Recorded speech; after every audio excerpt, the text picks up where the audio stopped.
Today guys, magluluto tayo ng ating sugpo. Ayan. So, ito na yung ating sugpo guys. Tapos na natin hugasan.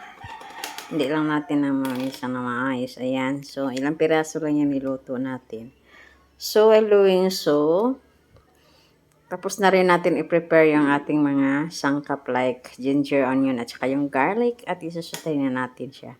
Together with meron tayong sili na maliit yan para medyo may spice yung ating sugpo. Ayan. So, imimix lang natin yan sandali.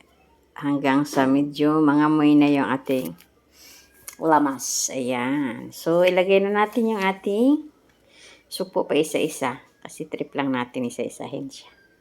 Para maano siya, marin siya. Ayan. Lagyan na natin ating sugpo. Ang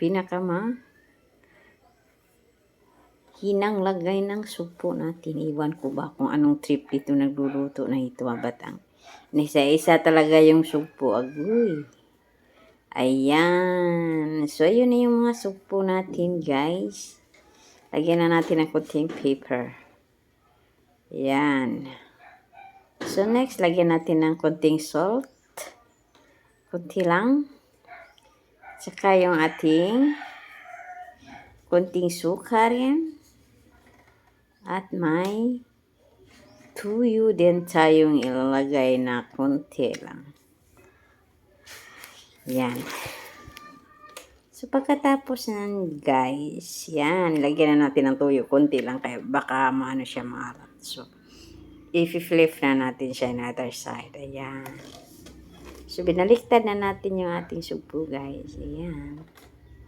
Ayan yung ating sugpo. Binaliktad na natin. Ba't na sa sugpo na ito? Para siyang ewan. Para siyang hipaniw. Ayan yung ating sugpo, guys. Ayan. Binaliktad na natin. Ayan, kumukulo na siya. So, pwede na natin siyang i-mix o kayo na natin. O kayin. Ayan. Ayan. So, pag medyo sure na tayo naluto, pwede natin lagyan ng ating ketchup. Kunti lang ilagay natin ketchup, guys. Baka mag-dry itong ating sugpo. Ayan. So, next is, i-mix na lang ulit natin yung ating sugpo sa ating ketchup. Ayan. So, yun yung ating sugpo na may ketchup. Nilagyan na natin ketchup. Para medyo manamis-namis na medyo maanghang yung ating sugpo. Para na siyang sweet and sour mood. Ayan.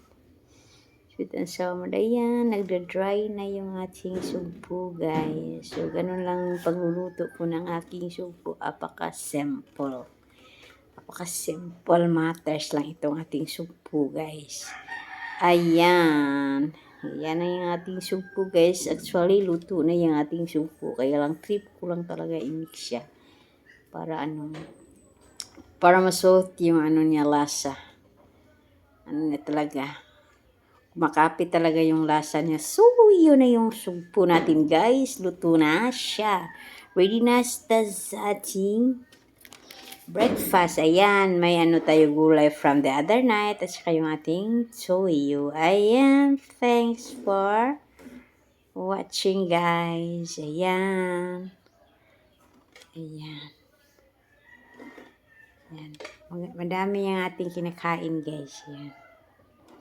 Ito yung tuyo natin, guys. Ayan. Isa-isa ko talaga, guys. Ayan. Let's eat. Enjoy the food.